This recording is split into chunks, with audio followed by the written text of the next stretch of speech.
Hey everybody, I'm Christopher Green. You're tuning into AMTV Alternative Media Television. It is Valentine's Day, February 14th, 2014, and a perfect time to talk about robotics, to talk about quantum computing, transhumanism, and how this is all morphing into the Borg.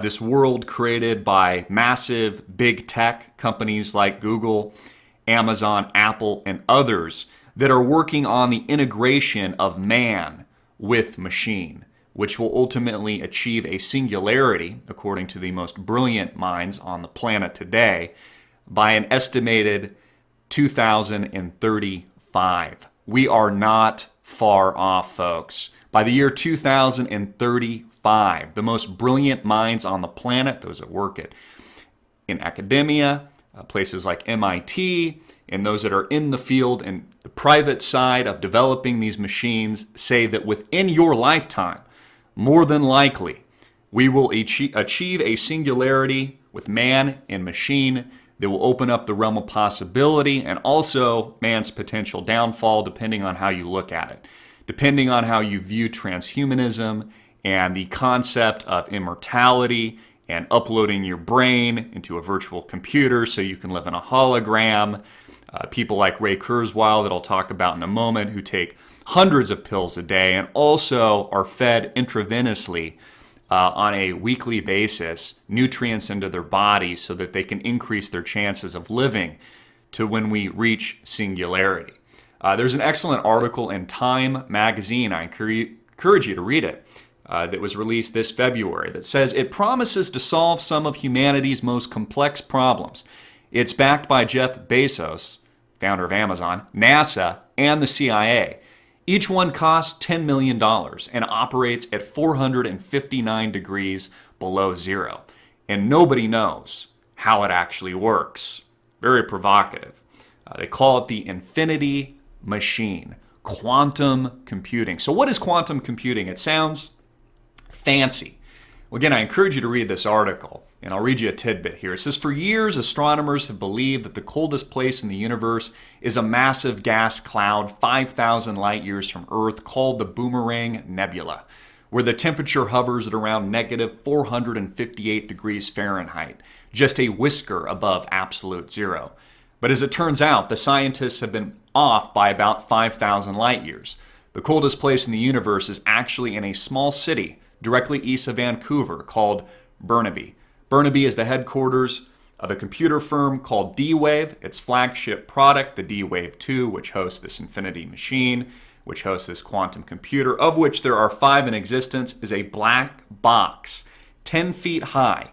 And inside is a cylindrical cooling apparatus containing a niobium computer chip that's been chilled to negative 459 degrees, almost 2 degrees colder than the Boomerang Nebula. So what is quantum computing? How does it differ from standard computing today? Well, it's all cracked in the code, so to speak. Now, traditional computing works with binary code, zeros and ones, ones and zeros, and it moves in a straight line. It's a level plane or a level playing field. You can see here very basic, 0100, 1101. That's what binary code and that's what modern day computing looks like today. But when we step into the realm of quantum mechanics, something in a subject that Einstein even had trouble grappling with at times, saying, I can't understand, and I'm paraphrasing, that science would play God or vice versa, that they would leave this kind of thing up to chance. But quantum computing is totally, it's a breakthrough beyond anything we could ever imagine. And instead of operating on a single level playing field of simple binary code, 01001101, for example, think of a computer, a quant system and a quant computer that can operate multiple lines of code on different planes in competing alternate universes. They call this superposition. So instead of calculating something in a straight line, 010101, imagine being able to calculate things with a multiplier and run multiple calculations at the same time on different playing fields and competing alternate universes at once. Think about that for a minute. It opens up so many possibilities. For example, airline travel or logistics or the stock market. You can see why Wall Street's interested in this with quant trading. Think about it as a normal computer. Let's say they wanted to measure the height of a mountain range, would have to walk the entire mountain range and calculate each point in time and then get back to the computer and tell it what was the highest point, what was the lowest point. But with it, quantum computing, it could send out 1,000, 1,000,000 people at once and calculate the entire mountain all at once and bring it back to the computer. It opens up so many possibilities regarding logistics, regarding nanotechnology, regarding the stock market, regarding problem solving, all kinds of logistical problems that we currently have that will be able to be realized through quantum computing itself. These parallel universes operating in time, solving extremely complex problems, which, by the way, according to Moore's law, computer doubling every so many matter of years, people will reach singularity, the human consciousness, machines, will reach the AI, the artificial intelligence of human beings by 2035. And beyond that point, within our lifetime, will actually be far more complex, far more intelligence, and far surpass the intelligence of man within our lifetime. They call it the singularity. And this is what people like Ray Kurzweil and others, these transhumanists and futurists, are counting on. Absolutely amazing, absolutely fascinating. Again, I want you to understand that gravity, folks. By 2035, machines will reach a singularity with human beings, with the human consciousness, and artificial intelligence will surpass that of humans. This is groundbreaking, but it also opens up a can of worms, and it also could potentially open up our own hell, which is something that I think that we should warn others about, that it's not just necessarily going to open up a utopia, a grand utopia for humanity. It could actually open up our own living hell here on Earth. Absolutely fascinating. Here's a picture of Ray Kurzweil, recently hired by Google. He's a well-known transhumanist, futurist. Again, he's fed intravenously on a weekly basis with nutrients. He takes some 150 pills a day. Really, truly believes in immortality, that he will live forever, because we are literally on the cutting edge of this right now. Google says nanobots in our bloodstream, brains on the cloud, and immortality by the year 2035. Imagine having millions of nanobots in your brain that constantly remind you to log into Google Plus and feed you ads. That seems to be the vision of Google engineering director Ray Kurzweil, who tells the Wall Street Journal that by 2030s, we will have millions, billions of blood cell-sized computers in our bloodstream, keeping us healthy, augmenting our immune system, also going into the brain and putting our neocortex onto the cloud. And this is real, folks. Yeah, this is happening right now. This isn't even opinion. I have a Forbes article here. Russian mogul to Forbes billionaires. Limitless lifespans can be yours. A Russian media mogul by the name of Dmitry Itskov, 31 years old, plans to upload his brain into a supercomputer and live through a hologram eternally, forever, declaring his right to immortality. Here's a picture of the gentleman, a young guy, Russian tycoon, will be uploading his brain to achieve this transhumanist future where he can rule the planet, to rule this interplanetary relationship, man and machine. These are what these transhumanists and these are what these people are pushing. It brings up all kinds of philosophical, emotional, and moral questions. At what point we're still dying. You're still dying, even if you're becoming a machine and you're uploading your consciousness, which is just binary code. These people don't believe in a soul. They have more of an atheistic perspective on things. But at what point do we no longer become human? We actually become the machine. We morph into the machine. And it brings up just a host of questions, of problems, of the interrelationships between robots and human beings, and all that entails. Will the machines take over us? Once they reach singularity and achieve their intellectual superiority and they're able to problem solve, will they not just make us their slaves? Will they not just eradicate us completely at that point, where man has opened up the can of worms, where we've actually assumed our own extinction? We've created our own extinction by empowering the machines, creating our Frankenstein, so to speak. These are the questions that we have to ask morally, we have to ask philosophically, and that we need to bring to the forefront as this technology is emerging. And again, this is very real and happening now. The question being, are we opening ourselves up to our own hell? Now, Ray Kurzweil and others will say that we're opening ourselves up to a utopia on Earth. But we really have no way of knowing that, for sure.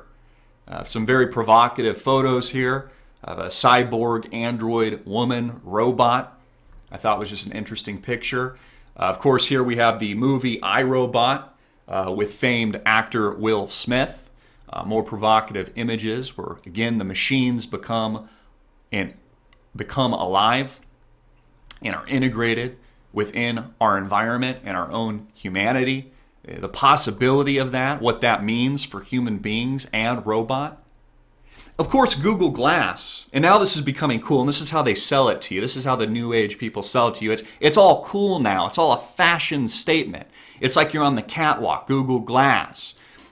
Sergey Brin and the founders of Google, for example, pushing this transhumanism, humanistic agenda to wear Google Glass at all times, not only as a business model so they can make billions and billions of dollars and, feed you advertisements and, collect AdSense revenue and all these kinds of things, but also now making it cool, making the implementation of an RFID chip or a Google nanobot, which I've reported on extensively before, all of these patents that they've filed and accumulated and are accumulating now is being perceived as cool.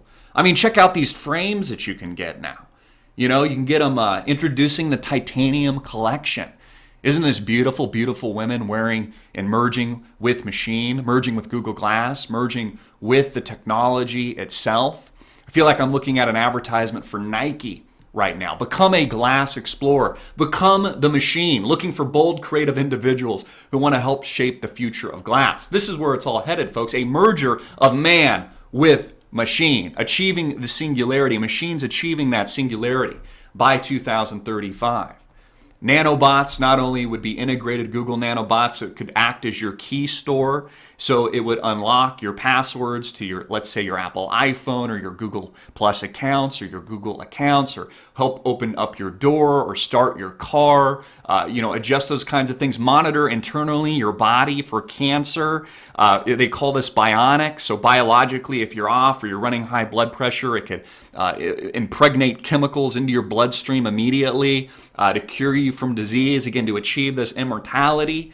Nanobots seeking and destroying cancer cells, according to the International Business Times. Of course, major pharmaceutical companies ranging from Monsanto to Bristol Myers Squibb, Eli Lilly, etc., all seeking to achieve this immortality through nanotechnology, nanobots, and this integration of man with machine.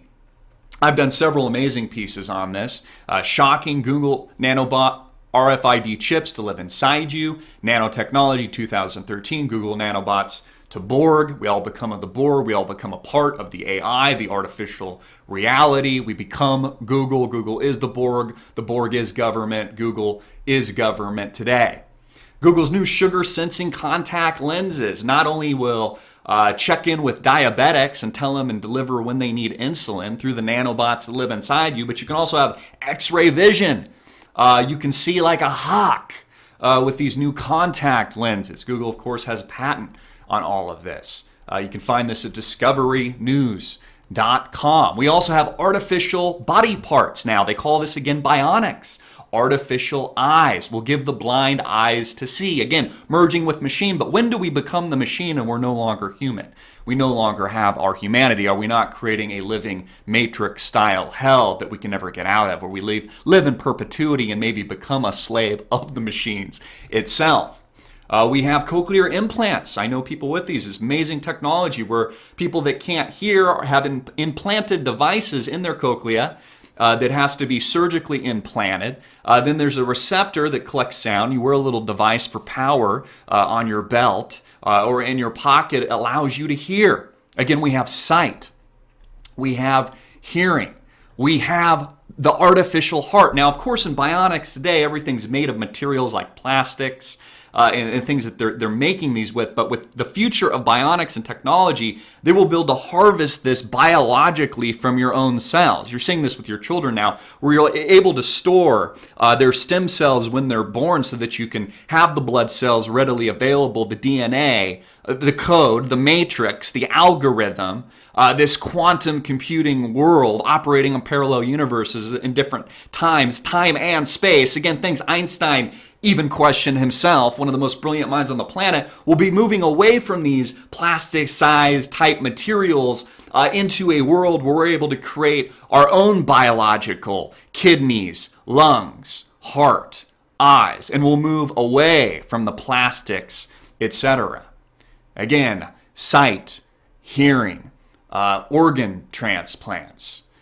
Of course, we have the man-made machines, which have now opened up the world, autonomous machines, soon to be in the future, that will decide when and how and where to kill by themselves through their artificial intelligence. They'll no longer will be the drone pilots in Nevada or New Mexico operating the aircraft. The aircraft itself, the AI that has achieved the singularity, that is a higher level in learning than humans, that we are supposed to just trust that we created the Frankenstein, will make the decision who to kill in Yemen, Iraq, Afghanistan, or maybe even here in the United States itself.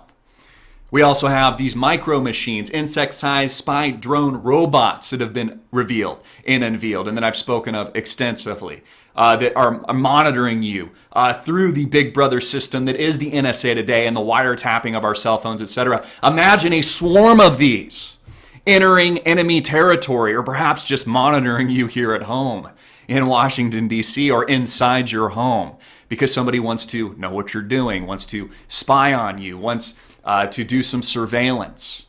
Incredible technology, minute instruments of war. Absolutely incredible, and opens up an entire different can of worms. Of course, Google also recently purchasing Boston Dynamics, which will make it the largest defense contractor on the planet to the United States government. These machines, this machine in particular, gas-powered Wildcat robot, and other killer machines to be used on the battlefield, no longer will we have human beings battling it out in war, but there will be machines fighting each other. Again, this will be Terminator 2. This will be T2. This will be some of our worst nightmares coming to fruition, coming to reality, these autonomous thinking machines making kill, life and death decisions entirely on their own. Again, will they turn against us? Will they decide to eradicate us completely? Will we become the equivalent of the pet, the dog or the cat as it is to us because we've created the Frankenstein? Again, something Ray Kurzweil and all these people fail to ask, fail to think about as we integrate ourselves into the Matrix. We integrate ourselves into this fictitious, fake reality where we can soon live through robots and AI like we already do today, through our cell phones and our laptops and our computers and these video games that we play, Candy Crush and whatever the latest craze is, Farmville. In these MMORPG games that people actually trade currencies and build lives in, The Sims. We all live in this artificial, unique individual paradigm today as it is already.